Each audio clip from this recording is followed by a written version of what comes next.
எதுக்குன்னா நேற்று கொஞ்சம் வேலையாக இருந்துச்சு. அதனால் அந்த வேலைக்கு போனது நேற்றைய முன்தினமே வந்து உரம் போட வேண்டிய அவசியம் இருந்துச்சு. அதனால் கொஞ்சம் டைம் ஆயிடுச்சு. அதுவும் நைட்டு உரம் போட்டு வரத்துக்கு வந்து பார்த்தீங்கன்னா மணி 7 7:30 ஆயிடுச்சு. லைவ் ஆன்ல இருக்கா? இன்னைக்கு எதுவும் கமெண்ட் வரலையா?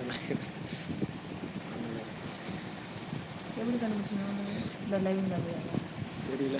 டைமிங் ஓடுது இல்லை மாமா? டைம் ஓடிட்டு இல்லை, ஸ்டக் ஆனாலும் டைம் ஓடிட்டு தான் இருக்கும். நீங்கள் உங்களோட ஃபோன் அங்கே இருக்கா? அதான் மட்டும்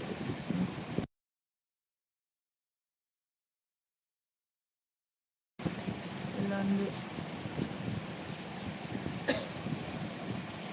அவினாஷ் ப்ரோ வந்து தங்கி ஜாலியாக பேசணும், ரெஸ்ட் எடுக்கணும், ஒரு லைவ் போடணும், கொஞ்சம் வெளியில் போகணும், இது இல்லை என்றால் என்ன சந்திப்பு.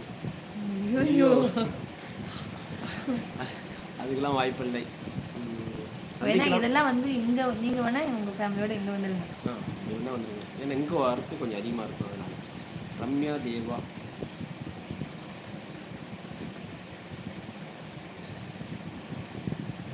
ரம்யா தேவா அக்கா, உங்கள் ஏஜ் அண்ணா ஏஜ் என்ன சொல்லுங்கள். எதுக்குங்க உங்களுக்கு? உங்களுக்கு என்ன நியூஸ், என்ன அதுக்காக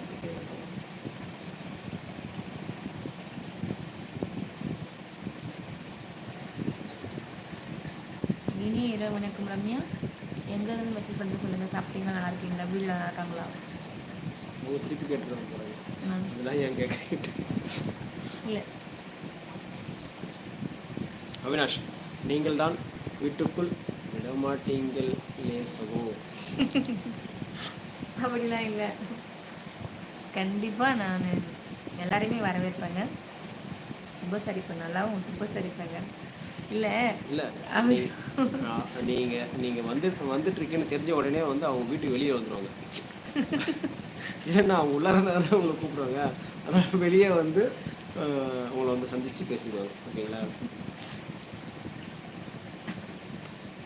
ஒருத்தவங்கிட்ட வந்து நேராக பேசும்போது, புதுசாக பேசும்போது, புது நபர்ன்றதால கொஞ்சம் வந்து ஒரு மாதிரி இருக்குங்க. என்ன பேசணும் தெரியாமல், என்ன பண்ணுறதுன்னு தெரியாமல், அவ்வளோதான். மற்றபடி வந்து எதுவும் கிடையாது. அவினாஷ் ப்ரோ, நீங்கள் நினைக்கிற மாதிரி வரக்கூடாது அப்படிலாம் நினைக்கிறேன். உண்மையிலுமே சந்தோஷம் தாங்க. கண்டிப்பாக வாங்க, குடும்பத்தோட கண்டிப்பாக வாங்க. அவினாஷ் ப்ரோ, நீங்கள் வந்து நீங்கள் மட்டும் வந்தாலும் பரவாயில்ல, உங்களுடைய ஃபேமிலியோடு வந்தாலும் உங்களுக்கான உபசரிப்பு கண்டிப்பாக வந்து நல்ல முறையிலே இருக்கும். எங்களால் முடிந்த வரையிலும் நல்ல உபசரிப்பு கண்டிப்பாக செய்வோம். ஓகேங்களா?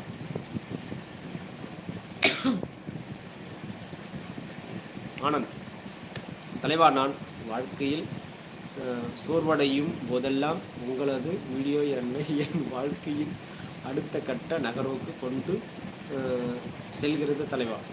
அப்படியா? சூப்பருங்க. மிக்க நன்றி. நீங்கள் சாப்பிட்டீங்களா அக்கா ரம்யா தேவா? சாப்பிட்டோம்ப்பா. எங்கேருந்து மெசேஜ் பண்ணுறேன்னு சொல்லுங்கள் ரம்யா. ரம்யா தேவா, நல்லா இருக்கீங்களா? வீட்டில் எல்லோரும் நல்லா இருக்காங்களா? ஒரு டேபிள் போட்டாங்க, 2 பேர் காட்டுங்க. இந்த இடம் வந்து கொஞ்சம் டிஸ்டர்பன்ஸாக இருக்குது. இன்னும் கொஞ்சம் நாளைக்கு அது அப்படியே இருக்கும். ஏன்னா சாமி மலைக்கு போயிட்டோம். அப்படி இல்லைம்மா சொல்கிறேன். ஆனந்த் ப்ரோ, உண்மையாலுமே வந்து என்னுடைய வாழ்க்கையில் வந்து படாத கஷ்டம் இல்லை, நிறைய கஷ்டம் வந்து பட்டுட்டேன். சின்ன வயசுலேருந்தே வந்து என்ன சொல்கிறது, நான் வந்து ஸ்கூலுக்கு என்னுடைய சின்ன வயசில் வந்து ஸ்கூலுக்கு போகலாம். இங்கே வந்து லோக்கலில் வந்து ஒரு 5வது வரைக்கும் தான் படித்தேன். திருப்பி வந்து இப்போ நான் உரம் எடுத்துகிட்டு வந்து சொன்னீங்க, அந்த ஊர் நம்ம ஊரில் வந்து ஒரு 3 கிலோமீட்டரு ஸ்கூல் வந்து பார்த்தீங்கன்னா 5 கிலோமீட்டர் தூரம் வரும். அந்த 5 கிலோமீட்டருமே வந்து நடந்து தான் போக வேண்டிய சூழ்நிலை. ஏன்னா நான் ஸ்கூலுக்கு போகல வந்து பார்த்தீங்கன்னா 5 வருஷம் அந்த ஸ்கூலுக்கு போனேன். 1996 2001 வரைக்கும்.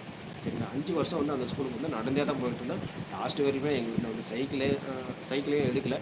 அந்த சைக்கிளே வந்து பார்த்தீங்கன்னா இது 2 பேர் அந்த சைக்கிளை வந்து பெடல் மிதிக்க வேண்டியதாக இருக்கும்.